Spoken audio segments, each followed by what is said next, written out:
नमस्कार मंडळी. ठरलं तर मग आजचा म्हणजेच 23 एप्रिलचा फ्रेश असा रिव्ह्यू तुम्ही माझ्या आवाजामध्ये ऐकत आहात. काय ना मंडळी की एपिसोडवरूनच येताना खूप उशिरा येतात, त्यामुळे एपिसोड द्यायलासुद्धा खूपच उशीर होतोय. आपण पाहतोय काल कोर्टाच्या बाहेर सायली जी आहे तर ती सगळ्या पत्रकारांना उत्तर देत असते की आजपर्यंत अशा अनेक केसेस अर्जुन सुभेदार यांनी लढल्या आहेत की जिथे त्यांनी अगदी 1 रुपयासुद्धा फी घेतलेली नाहीत म्हणून, आणि पत्रकारांना खूप चोख उत्तर देते. आणि सायली पुढे म्हणते की आणि माझी खात्री आहे की उद्या अर्जुन सुभेदार नक्कीच निर्दोष सिद्ध होतील म्हणून. आता अर्जुन आणि सगळ्यांना सुद्धा ना खूप कॉन्फिडन्स असतो, आणि हे बघून आहे ना प्रियाला आता ना खूप वाईट वाटत असतं. सायली म्हणते उद्या ना आपण याच वेळेला इथंच भेटू आणि उद्या तुम्ही सगळेजण आमचं अभिनंदन करत असाल, असं सायली पत्रकारांना म्हणते. आता लगेचच प्रिया मनातल्या मनात म्हणते ना, अरे अर्जुन सायली एवढे कॉन्फिडन्स कसे काय दिसत आहेत, अरे त्यांना म्हणजे संतोष कुठे हे कळलं असेल का, मला ना लवकरात लवकर संतोषला गप्प करायला हवं, नाहीतर ना हे प्रकरण माझ्या अंगाशी येईल. आणि तो संतोष तर लोणावळ्याला आहे, पण मग मी आता लोणावळ्याला कशी पोचू. आणि म्हणते की अश्विन किंवा अर्जुन सायलीला संशय येता कामा नये. प्रियाला ना अक्षरशः आता घाम फुटलेला असतो. आता बघा ही प्रिया लोणावळ्याला जाते आणि पुढे खूप इंटरेस्टिंग गोष्टी घडणार आहेत. आता पत्रकार आणि अर्जुन सायली हे सगळेजण बोलत असतात, इतक्यातच ही प्रिया काय करते की बाजूला जाते आणि अधिराजला मेसेज करते की अधिराज मला आपल्या नेहमीच्या कॅफेमध्ये भेटशील का म्हणून, असा ती अधिराजला मेसेज करते. आणि इकडे अर्जुन सायली अजूनही पत्रकारांशीच बोलत असतात. आपण पाहतोय की अधिराजला या प्रियाने आता या कॅफेमध्ये ना भेटायला बोलवलं असतं. आपण आता पाहतोय की इकडे नागराज जेलमध्ये ना म्हणजे वाईट वाटून घेत असतोय स्वतःच, आणि म्हणत असतो की त्या दीक्षितने ठरवलेलंच आहे की तुला इथून बाहेर काढायचंच म्हणून. हां तर तू काढणार ना, नक्की तुला बाहेर काढणार, तू काय आता इथं फार दिवस टिकणार नाही आहेस महिपत, असं नागराज म्हणत असतो. आणि पुढे म्हणतो अरे पण माझं काय मला मरेपर्यंत नाही चढायचं रे इथं, असं ओरडायला लागतं हा नागराज. महिपत म्हणते नाग्या अरे तो दीक्षित तुला पण सोडवणार, त्याचं डुसकं कसं चालतंय हे तुला बघतोय ना तू. आणि पुढे म्हणतो की तू आता डोक्याला शॉट नको देऊ, कळलं का, तू पण सुटणार. नागराज म्हणतो अरे पण कसं, अरे मी इथून बाहेर पडल्यानंतर मी कोणाकोणाच्या नाड्या कशा कशा आवळून तुला इथनं बाहेर काढू शकतो हे तुला काही वेगळं सांगायला पाहिजे, हे तू पाहिलंच ना. तो म्हणाला की मला इथून बाहेर काढणं जरा कठीण आहे आणि तो कोर्टामध्ये सिद्ध करणार आहे की हे सगळं तू माझ्या सांगण्यावरून केलेलं आहेस म्हणून माझ्या, आणि या सगळ्या मागचा मास्टर माइंड कोण आहे तर मी. अरे मग मी जर काही सगळं सांगितलं असेल आणि तू जर केलं असेल तर माझी सुटका कशी होईल महिपत, सांग बरं. आता महिपत म्हणते सारखं कोर्ट करायला का लागलं रे नाग्या, तुला कोणी सांगितलं की तुला जज सोडणार आहे म्हणून, तुला सोडण्याची ऑर्डर ह्या महिपत शिकरे देणार आहे, हा महिपत शिकरे. नागराज म्हणतो अरे काय म्हणतोयस तू, काय नक्की म्हणायचं आहे काय तुला महिपत म्हणतो हे बघ, माणसाला सरळ हातानं खाता येत नसेल ना तर त्यानं असं खावं, कळलं का. आणि पुढे म्हणतो तुला जर का सरळ मार्गाने मला बाहेर काढता आलं नाही ना तर तू पळून जायचं नाग्या.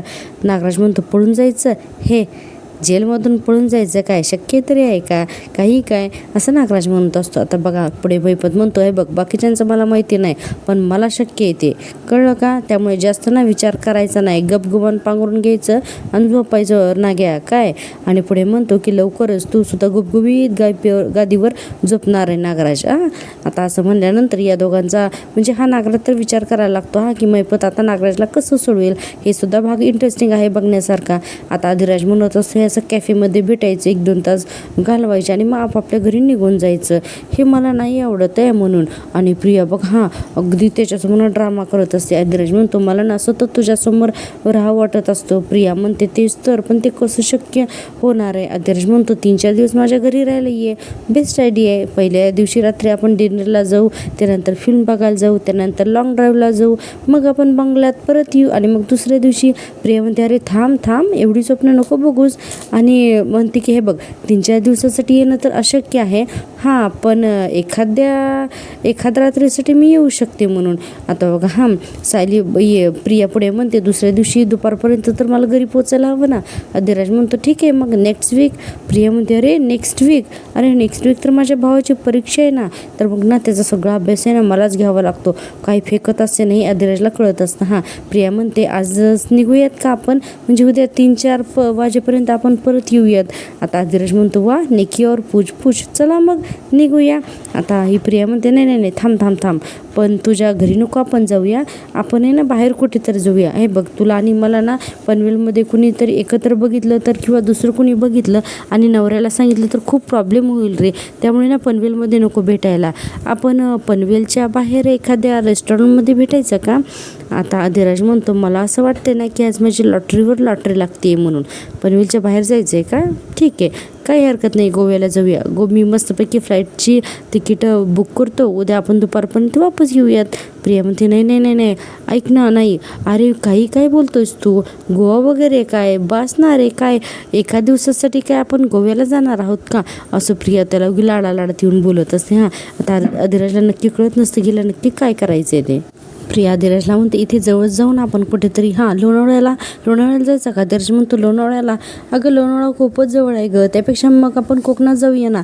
प्रिया म्हणते, नाही नको, काय ना की लोणावळ्याला जाऊयात ना प्लीज, मला ना लोणावळा खूप आवडतो रे अधिराज म्हणून. अधिराजला समजत नाही. अधिराज म्हणतो की हो गं, लोणावळा छानच आहे, पण एवढं काय आवडतं तुला तिकडचं? आता प्रिया म्हणते, हां तिथला निसर्ग आवडतो मला, आणि म्हणते की तिथली शांतता आवडते मला. मग अधिराज म्हणतो, अरे मग या सगळ्या गोष्टी सुद्धा कोकणात पण आहेतच ना, आणि अजून छान आहे, तर आपण तिकडे जाऊया ना. तर प्रिया म्हणते, चिक्की? अरे लोणावळ्याची चिक्की आहे ना ती मला खूप आवडते रे, खूप दिवस झाले मी खाल्ली सुद्धा नाही आहे, तर आपण जाऊया ना लोणावळ्याला प्लीज. असं कोण अधिराजला हट्टच करायला लागते. अधिराज मनात म्हणतो की ही प्रिया दुसरी कुठलीही जागा सोडून लोणावळ्याच्याच का मागे लागली आहे? इतकं काय आहे लोणावळ्यामध्ये? नक्कीच काहीतरी असणार आहे. प्रिया म्हणते, अधिराज काय विचार करतोयस? जाऊयात ना आपण लोणावळ्याला? अधिराज म्हणतो, हो ऑफकोर्स जाऊयात ना, आपण लोणावळ्याला जाऊयात हां म्हणून. की प्रिया खुश होते. हां, अधिराज म्हणतो, ठीक आहे, मग तू घरी जा आणि मग बॅग भरून घे, मग आपण जाऊयात. आता प्रिया म्हणते, नाही नाही नाही नको, मी ना घरी नाही जात, काही ना की मी जर का घरी गेली ना तर उगाच अडकीन म्हणून. आणि म्हणते की मी कॉल करून सांगते ना त्यांना.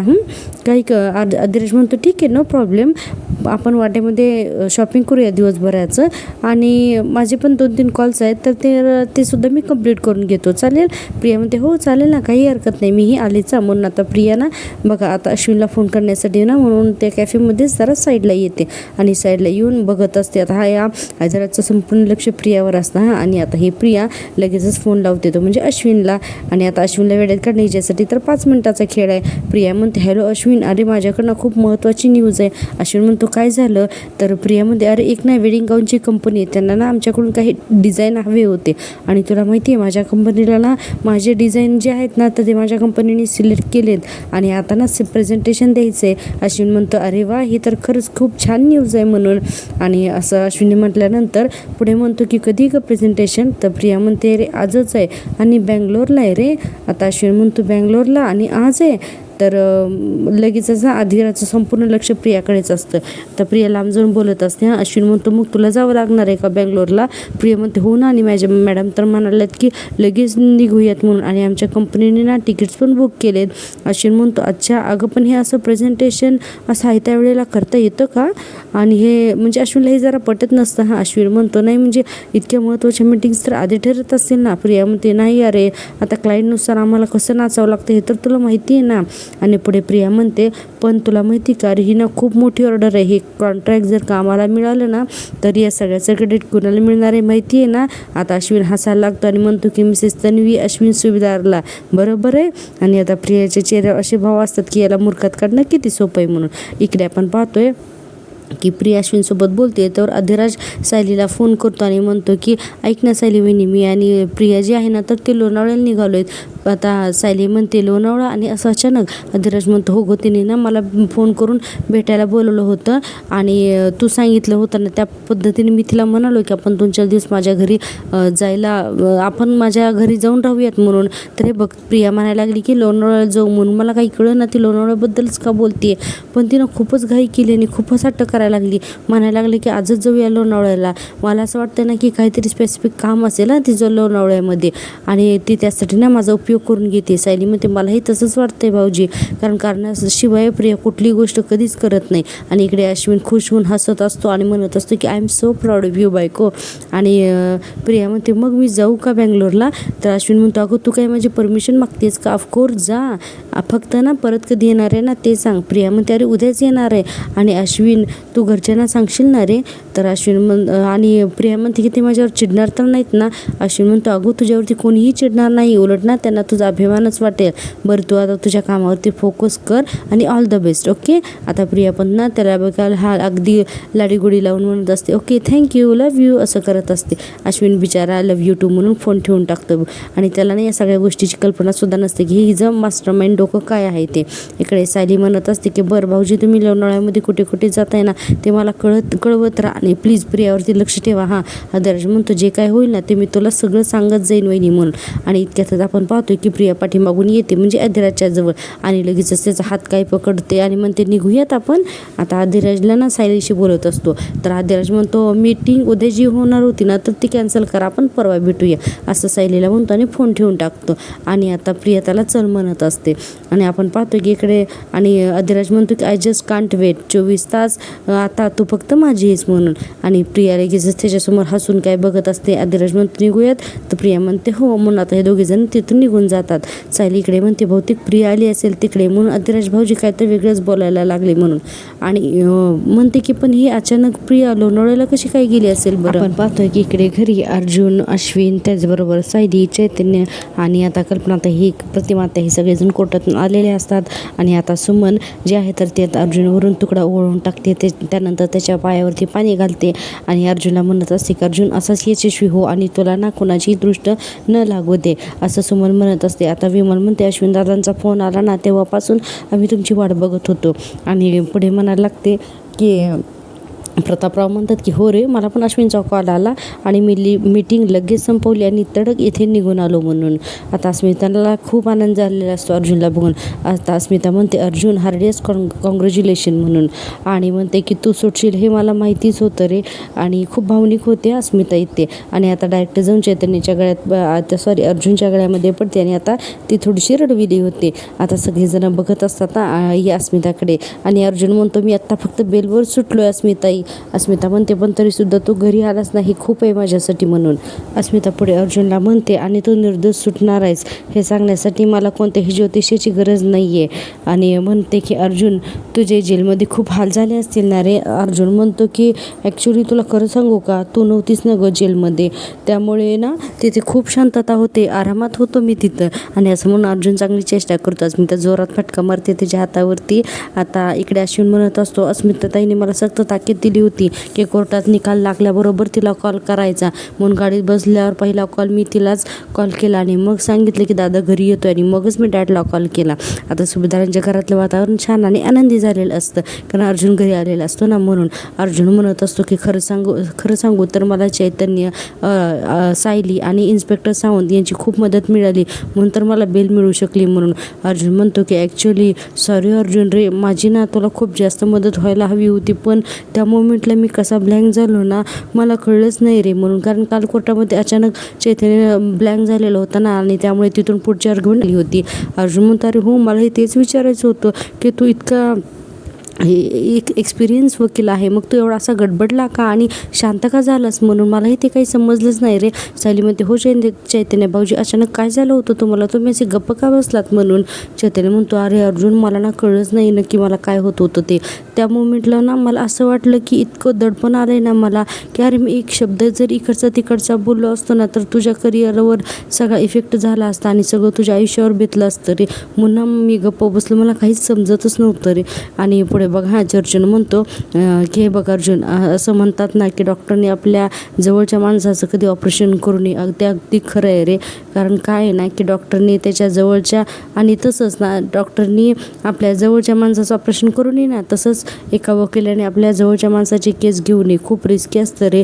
आणि माझ्याकडून जर का काल एक चूक झाली असती ना तर मी स्वतःला कधीच माफ नसतो करू शकलो. अर्जुन म्हणतो हे बघ यू डिड बेस्ट म्हणून तू जे काय केलंस ते खूप छान केलंस म्हणून. आता अर्जुन आणि चैतन्य एकमेकांना मिठी मारतात. आता प्रतापराव म्हणतात बघा मैत्री असावी ना तर अशी कल्पनाताई म्हणतात अर्जुन मी आता तुझ्यासाठी ना मंदिरात जाऊन नवसच बोलणार आहे की आता तू या सगळ्यातनं ना लवकरात लवकर सुटू देत म्हणून. अर्जुन म्हणतो मम्मा मला माहिती आहे ग तुला या सगळ्याचा खूप त्रास झाला ना. कल्पनाताई म्हणतात अरे होणारच ना आम्हाला आत्तापर्यंत फक्त तुझं कौतुक बघण्याची सवय आहे पण तुझ्यावरती असा खुनाचा आरोप झाला आहे म्हटल्यानंतर आम्हाला हे सगळं कसं काय सहन होईल रे असं कल्पनाताई म्हणत असतात. आता बघा पुढे आता सगळ्यांना थोडेसे जरा अजून डिस्टर्ब झाल्यासारखे दाखवलेत तरी आता प्रतापराव वातावरण सुधारवतात. म्हणतात की अर्जुन कसं आहे ना की माणसाला नाव कमवायला ना खूप मेहनत लागते, पण त्याच्यावर जर का शिंतोडा उडला ना तर त्याची सगळी मेहनत मातीमोल करू शकतो. आता सुमन म्हणते पण माझा असा विश्वास होता की अर्जुन ही लढाई नक्की जिंकणारच म्हणून. अर्जुन खूप खुश असतो घरी आलाय म्हणून. आता सायली म्हणते पण आता आपण अर्धीच लढाई जिंकलेलो आहोत, उरलेली अर्धी लढाई जिंकणं खूप महत्त्वाचं आहे. अर्जुन म्हणतो हो बायको, आणि आता आपण लगेच कामाला लागूया कारण आपल्या हातामध्ये वेळ खूप कमी आहे म्हणून. आता चैतन्य पण मांडवलं होतं हो म्हणून. आता अर्जुन आतमध्ये यायला लागतो तर आता अस्मिता म्हणते 1 मिनिट आधी 2 घास खाऊन घ्या आणि मगच कामाला लागा. चैतन्य तू पण ये हां. अर्जुन म्हणतो बायको सगळ्यात अगोदर ना मला तुझ्या हातची कॉफी दे. जेलमध्ये असताना मी ना तुझ्या हातची कॉफीने मी खूप मिस केली. सायली म्हणते बरं मी. अर्जुन आणि चैतन्याची घरामध्ये खूप लाड होतात. इकडे आपण पाहतोय की त्या वकिलाच्या मुलीने अक्षरशः तिला खुर्चीला बांधून ठेवलेलं असतं, तिच्या तोंडावरती पट्टी लावलेली असते आणि तिथे साक्षीला थांबवलेलं असतं. आता याचं लवकर म्हणून तो वकील, त्यानंतर सचिन म्हणजे महिपचा एक माणूस असा हे तिघंजणं तिथे येतात. आणि आता सचिन खुनीने इशारा करत असतो की त्या वकिलाच्या आधी हात सोडा म्हणून. आता तो महिपचा माणूस तिचे हात सोडवतो. आता डोळ्यावरची पट्टी काढतो आणि जेव्हा डोळ्यावरची पट्टी काढतो तेव्हा त्या वकिलाला त्याची मुलगी दिसते ना अशा अवस्थेत बांधलेली. तो वकील खूप कळवळायला लागतो बाळा बाळा म्हणून, आणि महिपचा माणूस हसत असतो. आता वकील म्हणत असतो अहो तिच्या तोंडावरची पट्टी तरी काढा हो प्लीज. आता असं म्हणल्यानंतर साक्षी त्या मुलीच्या तोंडावरची पट्टी काढते हां. आणि त्या मुलीला ना खूप वाईट वाटत असतं तिच्या बाबांना बघून. आता तो वकील खूप रडायला लागतो. आता वकील म्हणत असतो की माझ्या बाळा म्हणून. ती मुलगी पण म्हणते की बाबा मला इथून सोडवावं ना, मला ना इथे खूप भीती वाटते हो बाबा, प्लीज मला इथून घेऊन जा ना बाबा. आणि म्हणते की मला बरं नाही वाटत आहे बाबा मला इथे खूप ताप होतोय. वकील म्हणतात कशी लोक होता तुम्ही, एका लहान मुलीला असं बांधून ठेवतात आणि मुलगीने अगदीच छोटी दाखवली, अगदीच 10 वर्षाची असते हां. आणि तो वकील म्हणत असतो अरे असं तिला बांधून नका ठेवू, तिला ना बरं वाटत नाही की तिला डॉक्टरकडे घेऊन जायचे, अहो कोणीतरी माझी मदत करा प्लीज म्हणून. तो वकील आता सचिनच्या पाय धरतो आणि म्हणतो की अहो मी तुमच्या पाया पडतो, माझ्या मुलीला सोडवावं इथून, तिला जाऊ दे इथून घरी प्लीज. साक्षीला हे सगळं बघून खूप वाईट वाटत असतं हां. आता वकील म्हणतो सचिनच्या पायामध्ये प्लीज माझ्या मुलीला सोडवावं, तुम्ही सांगाल ते मी करतो ना म्हणून. सचिन म्हणतो देशपांडे वकील, अहो तुमच्या मुलीचं स्वप्न आणि तुमच्या मुलीचं सुटणं अहो तुमच्याच हातात आहे, मी कुठे नाही म्हणतोय. महिप शिकरीला बाहेर काढा आणि तुम्ही तुमच्या मुलीला इथून घेऊन जावा किंवा तुमची मुलगी इथून सुटेल. महिप शिकरी तिकडे सुटला की तुमची मुलगी इकडून सुटलीच आणि तुमची मुलगी ना इकडे एकदम सुरक्षित आहे, तुम्ही तिची काळजी करू नका बरं असं सचिन सांगत असतो. आणि म्हणताना हो तिला इथे ट्रीटमेंटसुद्धा मिळेल हो. आणि वकील हात जोडून म्हणतो हे बघा मी आज सगळं करतो आणि आत्तापर्यंत सुद्धा सगळं केलं ना प्लीज म्हणून. तो वकील खूप रडायला लागतो आणि म्हणतो हे बघा प्लीज तुम्ही सांगतो तसं मी करतोय ना. सचिन म्हणतो बोला केसची तयारी कुठपर्यंत आली आहे म्हणून. वकील म्हणतो अहो मी सगळं काही केलं आहे, काही ठेवलेलं नाही आहे, मी सगळे पुरावे साक्षीदार सगळं काही मॅनेज केले हो, पण एक अडचण आली म्हणून. सचिन म्हणतो कसली अडचण आली आता तो वकील म्हणतो की अहो सरकारी वकील आणि जज पैसे घ्यायला तयारच नाही आहे. सचिन म्हणतो की ठीक आहे त्यांचा पत्ता ना तुम्ही मला द्या, ते काम जे आहे तर ते माझे मी करतो म्हणून. साक्षी बघायलाच लागते ना सचिनकडे, आता हा सचिन काय करतोय म्हणून. आता सचिन म्हणतो पण बाकीची तयारी तुमची चालू राहिली पाहिजे. हा वकील हात जोडून म्हणत असतो की ठीक आहे म्हणून. आणि सचिन आता त्या माणसाला म्हणतो की यांना आता इथून बाहेर काढ. आता वकील पळत त्याच्या मुलीकडे जातो आणि म्हणतो बळा काळजी करू नकोस ना, तुझे बाबा आहे, तुला नक्की इथून सोडवतील. आता तो वकील पुन्हा हात जोडून खूप रडायला लागतो आणि महिपचा माणूस त्याला तिथून घेऊन निघून जातो. आता साक्षी त्या मुलीच्या तोंडावरती पुन्हा पट्टी ठेवते. आता सचिन तिथंच उभारलेला असतो हां. इकडे आपल्याला घरचा सीन दाखवलेला आहे. प्रतिमा त्या म्हणत असतात अर्जुन यांचा फोन आला होता, म्हणाले होते की तुझ्या ज्या खंबीरपणे परिस्थितीला तोंड दिलंस ना त्याबद्दल आहेत ना हे तुझं खूप कौतुक करत होते. अर्जुन म्हणतो हे सगळं त्यानेच तर मला शिकवलेलं आहे म्हणून. इतक्यातच ना आपण पाहतोय की कल्पनाताई येत ना आता या दोघांना नाश्त्यासाठी पोहे घेऊन येतात. आता चैतन्य पण दिली जाते आणि आता अर्जुनला सुद्धा दिलं जातं. कल्पनाताई म्हणतात जेलमध्ये तुझी खूप आभाळ झाली असेल ना, तुझा चेहरा किती सुकलाय, हे बघ आता तू पोटभर खाऊन घे हां हे बघ. आणि म्हणतात की थांब जरा मीच तुला भरवते म्हणून एक घास करून कल्पनाताई अर्जुनला भरवत असतात. अर्जुन म्हणत असतो वा वा वा वा काय छान लागतायत ग. आणि आता प्रतिमा त्या काय करतात की कल्पना इकडे दे म्हणून आहे ना, त्यासुद्धा एक घास अर्जुनला भरवतात आणि म्हणतात की हा घास तुझ्या सिनियरचा आणि तुझ्या प्रतिमात्यांचा, ठीक आहे. आता अर्जुन थँक्यू सो मच असं म्हणत असतो. तर अर्जुनचे सगळे लाड करत असतात घरामध्ये. अर्जुन म्हणतो आधी आता मम्मा मी खातो तरी कल्पनाताई पुन्हा पुन्हा अर्जुनला भरवत असतात आणि हे सगळा लाड बघत असतात ना प्रतापराव, अश्विन. आता सुमन म्हणते कल्पना वहिनी अर्जुनचा नाश्ता झाला की आम्ही निघतो आता आम्हाला घरी जायला हवं म्हणून. कल्पनाताई म्हणतात अगं अजून थोडे दिवस राहा ना म्हणून. प्रतिमा त्या म्हणतात नको गं कल्पना, खरंच निघू आता आम्ही. आता असं म्हटल्यानंतर आता या दोघीजणी तिथून निघणार असतात. इतक्यातच सायली ना कॉफी घेऊन येते, अर्जुनच्या समोर कॉफी ठेवते. आता अर्जुन तर खूप मिस करत असतो सायलीच्या कॉफीला. आता अर्जुन कॉफी पितो आणि म्हणतो वा काय मस्त झाली कॉफी म्हणून, माझ्या बायकोच्या हातची कॉफी अर्जुनला हे फार आवडत असते. आता अर्जुन कॉफी खरंच सुख असं म्हणत असतो की म्हणजे त्याचे एवढे लाड होत आहेत ना म्हणून. तर म्हणतो की खरंच हे आहे खरंच सुख, थँक्यू बायको असं म्हणतो. आणि आता आपण पाहतोय इकडे सायली मनातल्या मनात म्हणत असते यांना जामीन तर मिळाला, पण आता वेळ आली ना की या सगळ्यामागे प्रिया आहे हे सिद्ध करण्याची म्हणून.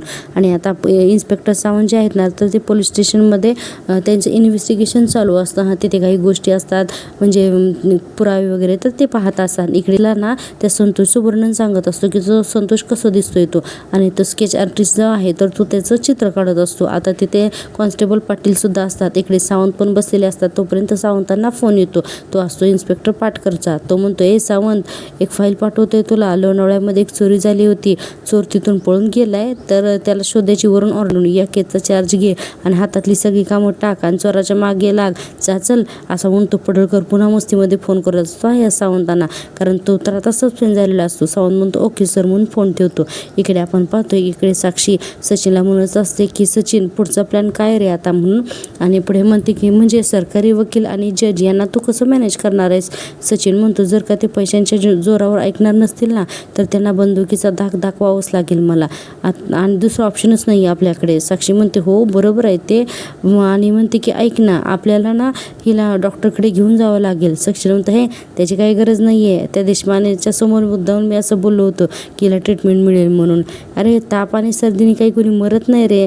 साक्षी म्हणते सचिन अरे काय बोलतोयस तू, अरे इतका क्रूर कसं काय होऊ शकतोस तू, अरे एवढ्या छोट्या मुलीच्या बाबतीत. आता सचिन म्हणतो डोंट वरी ब्युटिफुल, अगं मी मुळात असा माणूस नाही आहे गं, पण काय आहे ना की आपल्या कामासाठी थोडंसं क्रूर व्हावं लागतं ना गं. आणि तिला म्हणतो की नको काळजी करू सांगतो सगळं काही होईल नीट म्हणून. साक्षी की माझी खूप रूप आहेत गं, आणि माझी खूप रूपं जी आहेत ती तुला अजून माहिती नाही आहेत, आणि हळूहळू तुला ती रूपं कळतील असं सचिन मनातच बोलत असतो. आणि सचिनच्या खरंच क्रूरतेची आहे ना या साक्षीला कल्पना आलेलीच असते. अर्जुन इकडे म्हणत असतो की त्या रात्री 12 आणि 1च्या दरम्यान अधिराजला प्रिया भेटली होती, मग तोपर्यंत इतक्या वेळ कुठे होती ती, असा अर्जुन विचार करत असतो. इकडे सायली म्हणते अश्विन भाऊजींना तर तिने सांगितलं होतं की त्यांना नोकरी मिळाल्याच्या आनंदात ती मैत्रिणीबरोबर ते सगळं साजरं करायला गेली आहे म्हणून, आणि चैतन्य बोर्डवरती एक एक गोष्टी लिहित असतो. सायली म्हणते पण मी मैत्रिणींना फोन करून विचारलं होतं तर त्यातल्या काही जणी तर म्हणाल्या की मला माहितीच नाही की प्रियाला नोकरी मिळाली म्हणून, आणि काही असे म्हणाल्या की ती बरेच दिवस झाले त्यांना भेटलीही नाही म्हणून. मग प्रिया कुठे गेली असेल. चैतन्य म्हणतो म्हणजे कोणाची वेळ होती 10 ते 11 बरोबर आहे, आणि याच वेळेमध्ये प्रिया कुठे होती, काय करत होती, कोणाला भेटली होती याबद्दल आपल्याला काहीही माहिती नाही आहे म्हणून. सायली पण इकडे पेनने काहीतरी लिहित असते. अर्जुन म्हणत असतो की राईट म्हणजे प्रियाने 10 आणि 11च्या दरम्यान शांता मावशीचा खून केला असणार आहे नक्कीच. आता चैतन्य एक एक चिठ्ठी आहे ना त्या बोर्डला चिटकवत असतो. अर्जुन म्हणतो आणि त्यानंतर तिकडची सगळी साफसफाई, पुरावे नष्ट करणं, फिंगरप्रिंट क्लिअर करणं, आणि तिथे असलेल्या सगळे बाकी पुरावे नष्ट करणं आणि साफसफाई करण्यामध्ये तिचे 2 ते 2.5 तास गेलेच असतील म्हणून. आणि पुढे म्हणतो आणि एक्झॅक्टली 2 ते 2.5 तासानंतर ती अधिराजला भेटली म्हणून बरोबर आहे असा. आणि सायली म्हणत असते अहो पण अधिराज भाऊजींनी तिला घरी सोडण्याबद्दल विचारलं होतं, त्यावेळेस ती म्हणाली होती की तिने तर गाडी आणली म्हणून. अर्जुन म्हणतो या सगळ्यामध्ये ना माझी 100% खात्री पटली की शांता मावशीचा खून हा नक्की प्रियानेच केला आहे, तोही स्वतःच्या हाताने म्हणून. आणि आता असं अर्जुन ठामपणे आता म्हणलेला असतो ना तर पुरावीच नाही आहेत.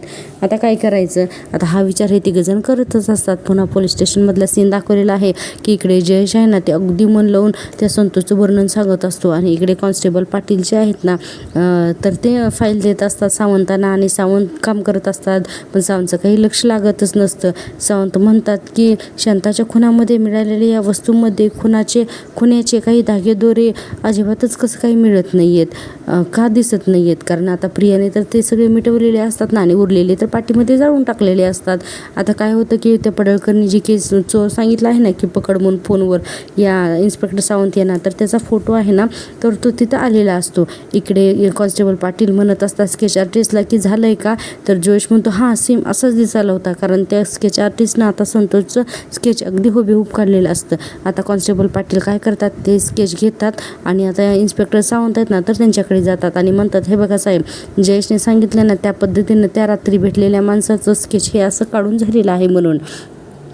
आणि आता सावंत काय करतात की ज्याप्रमाणे ते स्केच बनलेलं आहे ना ते स्केचात हातात घेऊन बघायला लागतात आणि आता तिथे स्टेबलवरती ना त्या संतोषचा फोटो असतो. आता जयेश म्हणतो साहेब त्या रात्री ना काळोख होता, पण मला त्या व्यक्तीचा चेहरा नीट दिसला होता, तो व्यक्ती ना सेम असाच होता दिसायला, आणि जेव्हा मी शांता मावशीच्या घराबाहेर उभं होतो ना तेव्हा याच माणसाने माझ्यावर हल्ला केला असं जयेश सांगत असतो. आणि इन्स्पेक्टर सावंतांचं लक्ष जात असतं टेबलावरच्या फोटोकडे आणि हातामध्ये स्केच असतं. आता ते इन्स्पेक्टर सावंत आहेत ना तर ते दोन्ही फोटो बघतात. ते म्हणतात की नीट बघून सांग हाच होता का, तो जयेश म्हणतो हो साहेब हाच होता. आता सावंत म्हणतात म्हणजे हल्लेखोर संतोष लांडगेच आहे. आणि आता पटकन काय करतात हे सावंत जे आहेत ना तर ते फोन करतात आणि बघा हॅलो लोणावळा पोलीस स्टेशन असं म्हणून सावंत लोणावळ्याला फोन करतात. इकडे अर्जुन म्हणत असतो की म्हणजे मग हे चैतन्य म्हणत असतो की एवढ्या लवकर प्रियाने पुरावे नष्टसुद्धा केलेत आणि एक गोष्टसुद्धा शिल्लक मागे ठेवली नाही आणि तरीसुद्धा तिने एवढं सगळं मॅनेज केलं, बापरे. आता ही सायली म्हणते तुम्ही विसरताय चैतन्य भाऊजी, हे सगळं तिने पहिल्यांदा नाही केलेलं, या अगोदरसुद्धा तिने असंच केलेलं आहे. जेव्हा साक्षीने विलासचा खून केला होता ना तेव्हा क्षणाचाही विचार न करता प्रियाने सगळे पुरावे मिटवले होते. आणि सायली म्हणते पुढे की आणि एवढंच नाही तर तो सगळा आळ तिने मधुबनवर सुद्धा टाकला होता. आता चैतन्य म्हणतो काय मेंदू आहे ना या मुलीचा, खरंच मला वाटतं तिचा मेंदू आहे ना तो काढून मेडिकल सायन्सच्या विद्यार्थ्यांना द्यायला पाहिजे अभ्यासासाठी असं चैतन्य म्हणत असतो. आणि खरं असतं आता चैतन्य म्हणतो एवढे निगेटिव्ह थॉट एका मेंदूतून येऊच कशी काय शकतात म्हणून. अर्जुन म्हणतो हो पण पॉझिटिव्ह विचार करणारा मेंदू नेहमीच प्रियासारख्यांच्या मेंदूवरती भारी पडतो म्हणून. आणि अर्जुन म्हणायला लागतो की जयेशवर हल्ला करणाऱ्या व्यक्तीचा आपल्याला प्रियाने खून केला आहे यापर्यंत तो पोचू शकतो. आणि जयेश आणि हा जयेश आणि आणि तो माणूस हा सुद्धा प्रियासोबत त्या खुनामध्ये समाविष्ट असू शकतो ना. चैतन्य म्हणतो म्हणजे तो माणूस आय विटनेस म्हणून साक्ष देईल तर प्रियाला खरंच शिक्षा होईल ना. आणि पण चैतन्य म्हणतो अरे पण हा माणूस कुठे सापडेल आणि कसा सापडायचा. अर्जुन म्हणतो मला एक गोष्ट सांगा, तुम्ही जेव्हा शांता मावशीच्या घराजवळ गेला होता त्यावेळेस तुम्हाला तिथे काही संशयास्पद वाटलं होतं का, म्हणजे एखादी व्यक्ती की जी शांता मावशीच्या घरावर लक्ष ठेवून वगैरे आहे म्हणून, किंवा आजूबाजूच्या लोकांना शेजाऱ्यांना कोणाला तरी ते नाही, आम्हाला तर असं काही जाणवलंही नाही संशयास्पद. आणि सायली पुढे म्हणते आणि तिथल्या काही माणसांनी आम्हाला सांगितलंही नाही असं काही म्हणून. अर्जुन म्हणतो मग आता या माणसाला शोधायचं तरी कसं. आता हे तिघेजण सुद्धा विचारात पडतात. आणि चैतन्यने बऱ्याचशा नोट्स आता त्या बोर्डवर लिहून चिटकवलेले असतात. इतक्यातच अर्जुनला एक फोन येतो. आता तो फोन असतो इन्स्पेक्टर सावंत यांचा. आता बघा पुढे अर्जुन म्हणतो इन्स्पेक्टर सावंत बोला ना. सावंत म्हणतात जयेशने दिलेल्या वर्णनावरून आपण त्याच्यावर हल्ला करणाऱ्या माणसाचं स्केच काढलेला आहे आणि जयेशने तो चेहरासुद्धा ओळखलेला आहे. अर्जुन म्हणतो की वाव ग्रेट म्हणून. पुढे म्हणतात की आणखीन एक डेव्हलपमेंट आहे, वरून आदेश आला आहे की लोणावळ्यावरून एक संशयित चोर पनवेलमध्ये पळून आला आहे म्हणून, आणि त्याला शोधायचं आहे मला, आणि त्याचा फोटोही माझ्याकडे आलेला आहे आणि ही केस मला वरूनच आलेली आहे. आणि या फोटोतला चोर आणि जयेशने वर्णन केलेला माणूस हा एकच आहे आणि त्याचं नाव आहे संतोष म्हणून. अर्जुन लगेच म्हणतो वाव दॅट्स ग्रेट म्हणून. आणि सावंत म्हणतात की मी याच वर्णनावरून या चोराचं जे आहे तर ते लोणावळ्या पोलीस स्टेशनला फोन केला आणि आता मी तिथे चौकशी केली तर मला तिथे कळालं की हा माणूस कालच लोणावळ्यामध्ये दिसला आहे आणि तो तिथे येणार आहे अशी निनाविटी पोलिसांपर्यंत आधीच कुणीतरी पोचवली होती. त्यामुळे ना आता हा संतोष जो आहे तर त्याला लोणावळा पोलिसांनी पकडला आहे आणि आता संतोष लोणावळा पोलिसांच्या कस्टडीमध्येच आहे म्हणून. अर्जुन म्हणतो वाव फॅन्टॅस्टिक. म्हणजे आता लोणावळ्याला आपल्याला जायलाच हवं म्हणून. सायली म्हणते अहो लोणावळा काय झाले म्हणून. आणि आता अर्जुन म्हणतो इन्स्पेक्टर मी तुम्हाला 2 मिनिटानंतर कॉल करतो कारण सायली प्रश्न विचारायला लागले असते ना. अर्जुन म्हणतो अगं इन्स्पेक्टर सावंतांचा फोन होता, ते म्हणाले जयेशवर ज्या माणसाने हल्ला केला ना त्याचं नाव संतोष आहे आणि तो आता लोणावळ्यामध्ये आहे. चैतन्य म्हणतो काय. आणि सायली म्हणते आता प्रियासुद्धा धीराज भाऊजींसोबत लोणावळ्यातच आहे मला मगाशीच आदिराज भाऊजींचा फोन आलेला की प्रिया लोणावळ्याला जायचंच आहे असा ना हट्टच करून बसली होती हो. म्हणजे तिच्या या हट्टामागचं कारण हे होतं. तर आता ह्या सगळ्यांना पिक्चर एकदम क्लिअर झाला. हां, प्रिया म्हणते म्हणजे तिला संतोषला भेटायचं होतं. अर्जुन म्हणतो हो म्हणजे पण आता संतोष तर लोणावळा पोलिसांच्या कस्टडीमध्ये आहे. आता चैतन्य म्हणतो अरे तरीसुद्धा नाही प्रिया संतोषपर्यंत नक्कीच पोहोचू शकते. संतोषला प्रियापासून ना नक्कीच धोका आहे म्हणून. अर्जुन म्हणतो नाही एका पोलीस कस्टडीमध्ये असलेल्या माणसाला संपवणं इतकं सोपं नाही आहे रे चैतन्य. हो पण प्रिया त्याला नक्कीच ब्लॅकमेल तर करू शकते आणि त्यानंतर त्या माणसाचा आपल्याला काहीच उपयोग होणार नाही. आता सायली म्हणते मग आपण आता लगेच लोणावळ्याला जायला हवं का. अर्जुन म्हणतो हे बघा मी पनवेल सोडून जाऊ शकत नाही. पण सायली तू किंवा चैतन्य तुम्ही तिथे जर का गेलात आणि ही बातमी जर का प्रियापर्यंत पोहोचली ना तर ती सावध होऊ शकते. त्यामुळे तुम्ही दोघेही जाऊ शकत नाही. सायली म्हणते म्हणजे तिथे एखादी अशी व्यक्ती जायला हवी जी गेल्याने प्रियाला संशय येणार नाही. अर्जुन म्हणतो हो. चैतन्य म्हणतो म्हणजे आदिराजकडे हे रविराज काकांना सुद्धा जाऊन उपयोग नाही. मग कोण जाणार. आणि अर्जुन ती व्यक्ती अशी तशी असून चालणार नाही. त्या व्यक्तीला ना संतोषकडून सगळं काही वधवून घेता आलं पाहिजेल आहे. आणि विशेष म्हणजे ती व्यक्ती ना हुशार असायला हवी आणि धाडसी असायला हवी आणि कुठलीही परिस्थिती आली तर ती त्यावर मात करणारी असायलाच हवी म्हणून. आणि पुढे चैतन्य म्हणायला लागतो असं कोण असेल. आता सायली म्हणते चैतन्य भाऊजी म्हणते की तुम्ही वर्णन करताय अशी एक व्यक्ती आपल्या तिघांच्या सुद्धा ओळखीची आहेच की म्हणून. आता अर्जुन चैतन्याला तर कळतच नाही की ही काय बोलते ते. आणि आता आपण पाहतोय की ठरलं तर मग आजचा हा भाग ना इथेच संपतोय. प्रेक्षकांनो तुम्हाला जर का मी दिलेला रिव्ह्यू आवडत असेल ना तर प्लीज माझ्या चॅनलला ना मॉनिटाईज होण्यासाठी सपोर्ट करा. आणि हो चॅनलला ना सबस्क्राईब करणं एकदम फ्री आहे. त्यामुळे प्लीज माझ्या चॅनलला सपोर्ट करा, एक सबस्क्राईब करा आणि हो प्रत्येक व्हिडिओला लाईक तर नक्कीच करत जा. आता ठरलं तर मग पुढचे भाग खूप इंटरेस्टिंग ठरणार आहे. त्यामुळे प्लीज चॅनलला ना नक्की सबस्क्राईब करून ठेवा. आपण पाहतोय की आता उद्याच्या भागामध्ये सायली जी आहे ना तर ते ॲडव्होकेट ऊर्जा शिंदेला फोन करते आणि म्हणते की तू लोणावळ्याला जाऊन त्याने म्हणते आम्हाला ना संतोष नावाच्या एका माणसाकडून ना काही गोष्टी वधवून घ्यायच्या आहेत तर तुला त्याच्याकडे जाऊन सत्य काढून घेणं शक्य होईल का गं. ऊर्जा शिंदे म्हणते हो सायली ताई मी हे शक्य करून दाखवीन. अर्जुन म्हणतो आणि ऊर्जा उद्या माझ्या केसचं फायनल आहे त्यामुळे उद्या तुला 4 वाजायच्या आतमध्ये संतोषला घेऊन तुला उद्या कोर्टात हजर राहावंच लागेल. आता ऊर्जा म्हणते दादा तू नको काळजी करूस मी उद्या 4 वाजण्याच्या आतमध्ये संतोषला घेऊन कोर्टामध्ये हजर असेनच. आता सायली म्हणते आता प्रियाची ना काही खैर नाही आहे. तिचा सर्वनाश ना आता अगदी जवळ आलाय म्हणून. आणि उद्याच्या भागामध्ये हे सर्व आपण पाहणार आहोत. त्यासाठी पाहत राहा माझी आवडती सिरियल. तोपर्यंत टेक केअर बाय भेटूया.